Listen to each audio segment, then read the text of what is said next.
Bonjour tout le monde et bienvenue dans Chit Chat French. Je m'appelle Alice et comme toujours, je suis avec mon co-animateur Thomas. On est super content de vous retrouver aujourd'hui. Bonjour à tous. Oui, très content d'être là, comme d'habitude. Et aujourd'hui, on a un épisode qui, je pense, va répondre à certaines interrogations. Exactement. Alors, pour ceux qui nous écoutent pour la première fois, Chit Chat French, c'est un podcast fait pour ceux qui apprennent le français. On parle de sujets du quotidien de façon naturelle et décontractée pour vous aider à progresser en écoutant de vraies conversations. Voilà, c'est ça. Et aujourd'hui, le sujet, c'est les stéréotypes sur les Français, vrais ou faux. On va passer en revue les grandes idées reçues sur nous et on va voir ce qu'il en est vraiment. Oui, et je préviens déjà, certains stéréotypes vont nous faire un peu rire parce qu'ils sont vraiment exagérés. Mais d'autres, on va devoir admettre qu'il y a un fond de vérité. Ah ah oui, l'honnêteté avant tout. Bon, on commence par lequel, Alice ? Je propose de commencer par le grand classique. Les Français sont impolis. C'est probablement le stéréotype le plus répandu sur nous à l'étranger. Ah oui, celui-là, je pense que ça vient surtout de Paris. Les touristes arrivent à Paris. Ils essaient de parler avec des gens dans la rue et parfois ils se sentent un peu ignorés ou mal reçus. Et ils rentrent chez eux en disant « les Français sont froids ». Mhm, mhm. Mais je pense que c'est vraiment une question de culture, pas d'impolitesse. En France, on ne sourit pas spontanément à des inconnus dans la rue. Ce n'est pas de la froideur, c'est juste notre façon d'être. Un sourire pour nous, c'est quelque chose de plus intime, réservé aux gens qu'on connaît. Exactement. Moi, je me souviens d'une collègue britannique qui travaillait avec moi à Lyon et elle m'avait dit « Thomas, pourquoi personne ne me sourit dans les magasins ?» Et j'ai dû lui expliquer que ce n'est pas un manque de gentillesse, c'est juste qu'on ne fait pas ça automatiquement. Oui, tout à fait. Et une fois que tu connais un Français, une fois que tu es dans son cercle, il est souvent extrêmement chaleureux, généreux, accueillant. C'est juste que la première impression peut paraître un peu réservée. Tout à fait. Et d'ailleurs, je pense qu'il faut aussi mentionner que les Parisiens ont une réputation un peu particulière. Même en France, les gens de province trouvent souvent les Parisiens un peu pressés, un peu stressés. Ha ha ha, même nous, on dit ça entre Français. Mais bon, c'est la vie dans une grande métropole, non? Tout le monde est pressé à New York ou à Tokyo aussi. Donc ce stéréotype, on va dire faux dans le fond, mais qu'il y a une explication culturelle derrière. Bien résumé.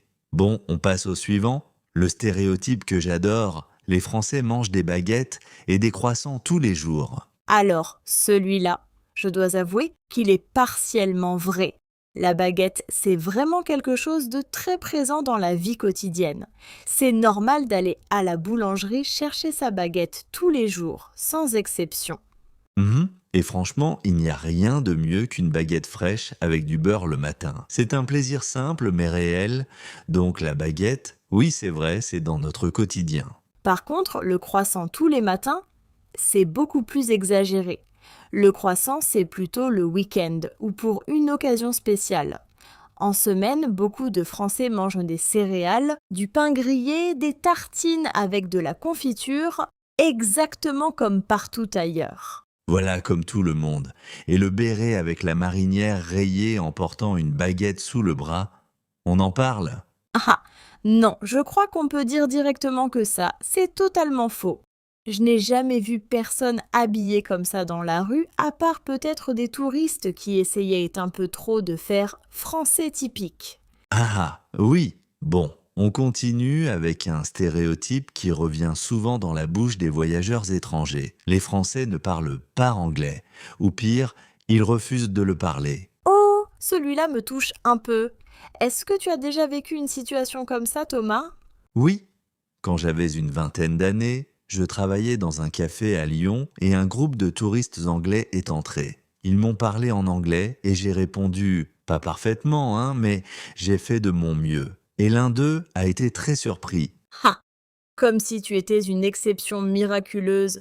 Exactement. Et je pense que le vrai problème, ce n'est pas le refus, c'est la timidité. Beaucoup de Français ont peur de faire des fautes, de mal prononcer, d'avoir l'air ridicule. Alors on hésite, on tarde à répondre, et ça peut être perçu comme de la mauvaise volonté. Tout à fait. À l'école, on apprend l'anglais pendant des années, mais on n'a pas toujours l'occasion de le pratiquer vraiment. Donc on manque de confiance. Et puis, il y a aussi un vrai attachement à la langue française. On est fier de notre langue. Et c'est normal. Oui, complètement.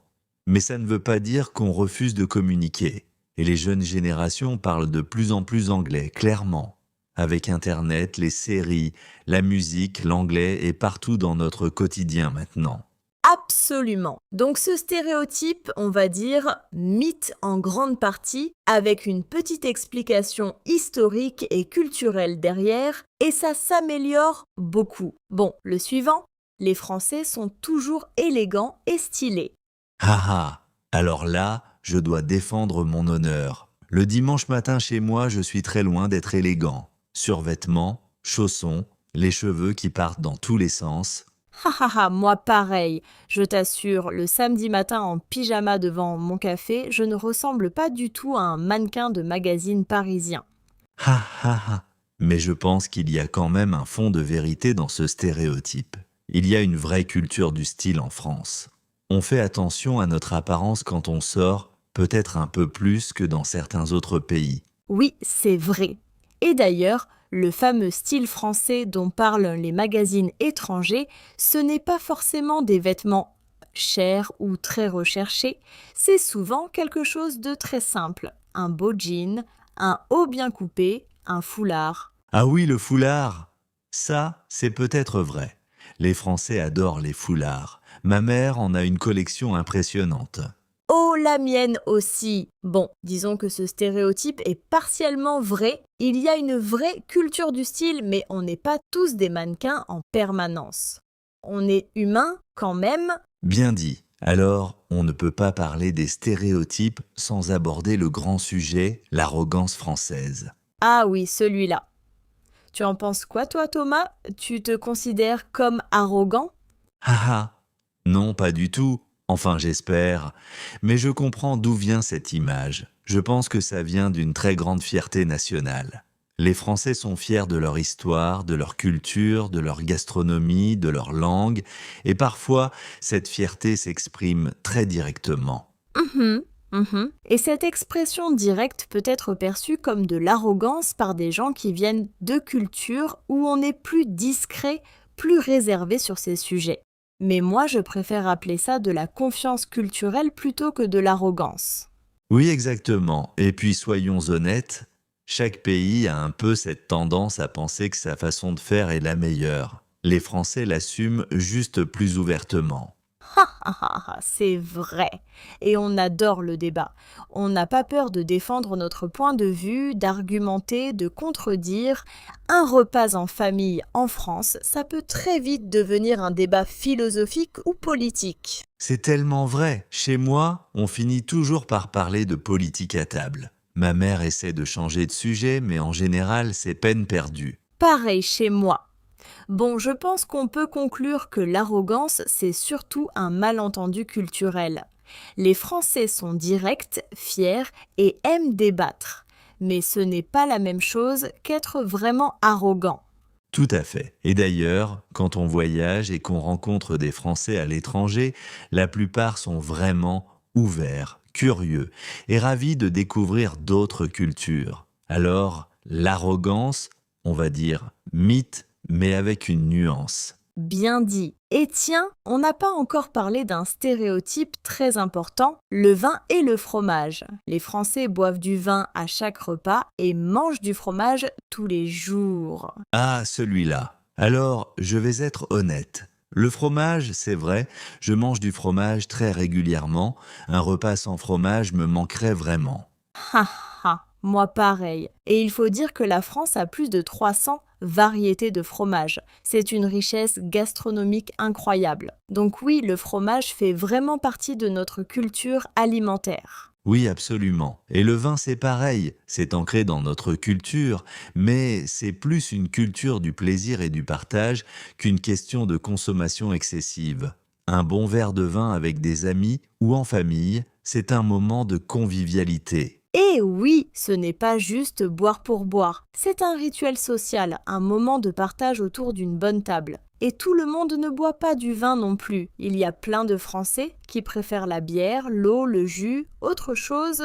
Tout à fait. Donc pour le vin et le fromage, on va dire vrai, mais à comprendre dans son contexte culturel. Ce n'est pas un stéréotype négatif de toute façon. Ah non, absolument pas.